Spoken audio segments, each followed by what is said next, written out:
Hey guys, today we are Bible journaling in Ephesians and we're using cookie cutters and watercolor to create bubble shapes. Now, I use those little containers I found at Dollar Tree as well as these cookie cutters I found at Walmart. So I took some watercolor and put it on my brush.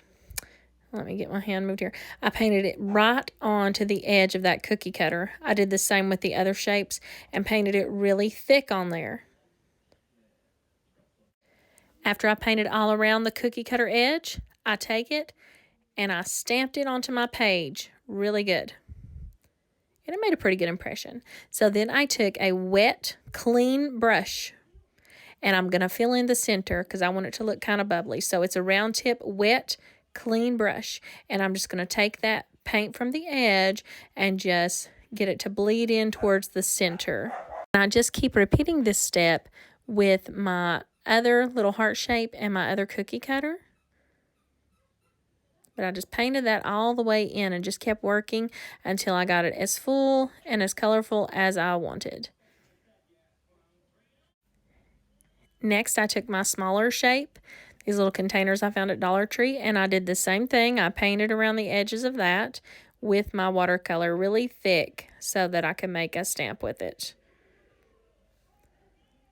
I just keep putting as much watercolor on there as I can get to stick.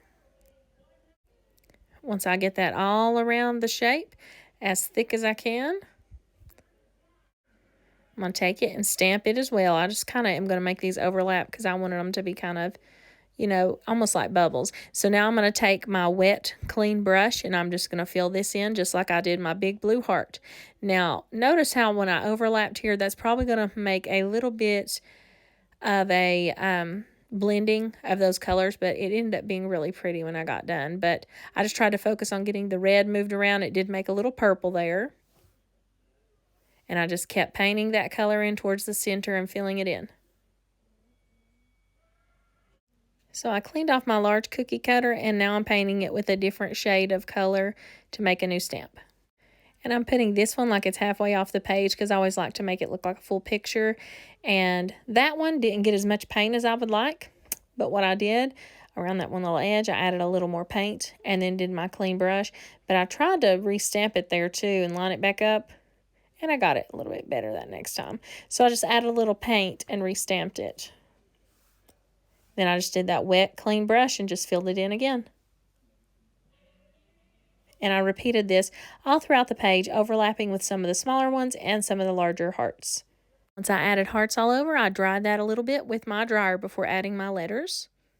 And so our verse is in Ephesians, it's the love of Christ passeth all knowledge, Ephesians 3:19. And I added that lettering right on top of my painted page, and I also added some splatters, but I kind of regret the splatters, but you can add those if you would like as well. I hope that you can follow this tutorial if you can find some cookie cutters. I had a hard time finding those at Walmart, but hopefully maybe you have some already at home.